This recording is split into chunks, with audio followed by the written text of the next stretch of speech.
ప్రియ సహోదరి సహోదరులందరికీ dear friends, praise the lord. ఈరోజు బైబిల్ గ్రంథమందు మత్తయి సువార్త 5వ అధ్యాయము 8వ వచనం చదువుకుందాం. హృదయ శుద్ధి గల వారు ధన్యులు, వారు దేవుని చూచెదరు అని వ్రాయబడి ఉంది. ప్రియ సహోదరి సహోదరులారా, in English, blessed are the pure in heart, for they shall see God అని వ్రాయబడి ఉంది. ఈ దినము దేవుణ్ణి చూడాలి అని అందరికీ ఆశ. కానీ దేవుణ్ణి చూడాలి అనుకున్నటువంటి విశ్వాసులు యేసు ప్రభు ఒకప్పుడు ఈ భూలోకంలో ఉన్నప్పుడు శిష్యులు అడిగారు, ప్రభువా, మాకు తండ్రిని కనపరచు, దేవుణ్ణి కనపరచు అని అడిగారు. అప్పుడు యేసు ప్రభు అన్నాడు, నన్ను చూసిన వాడు తండ్రిని చూచినట్టు అని. నా నామమున మీరు ఏమి అడుగుతారో అది తండ్రి మీకు దయచేస్తాడని చెప్పినటువంటి మాట ఈరోజు జ్ఞాపకం చేసుకున్నాం. కాబట్టి యేసు ప్రభు 2000 సంవత్సరాల క్రితం ఈ భూలోకానికి వచ్చాడు.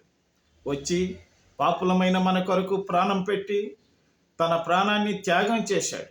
కాబట్టి ఆయన మరణమును గెలిచి మన భారములంతా భరించి, మన పాపములు భరించి, మరణమును గెలిచి విజయుడై లేచి పునరుద్ధానుడై లేచాడు.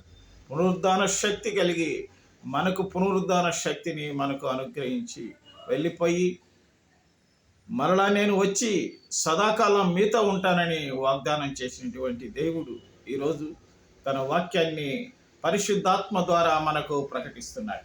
ప్రియ సహోదరి సహోదరులారా, ఇందులో గమనించవలసినటువంటి సంగతి ఏమంటే, రక్షకుడైన యేసు ప్రభు ఈరోజు ప్రతి ఒక్కరి యొక్క హృదయముల దగ్గర వచ్చి తట్టుచు సకల విధములుగా ఆయన మన కొరకు కాచుకొని ఉండటం దేవుని వాక్యం సెలవిస్తుంది.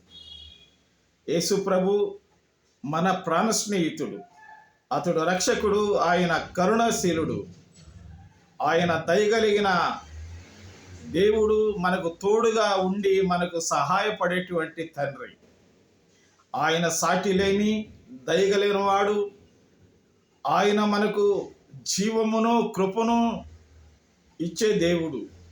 సకల భాగ్యములు మనకు కలుగు చేసేటువంటి సృష్టికర్త. ప్రియులరా, బ్రతుకు శాశ్వతం కాదు, పరీక్షించి చూడండి. బ్రతికిన కాలమంతా ఆ దేవుణ్ణి నమ్మి, ఆ దేవునిని ఆరాధించి, ఆ పరిశుద్ధమైనటువంటి జీవితాన్ని అవలంబిస్తే దేవుడు మనలను దీవించి ఆశీర్వదించునుగాక. ఆమేన్.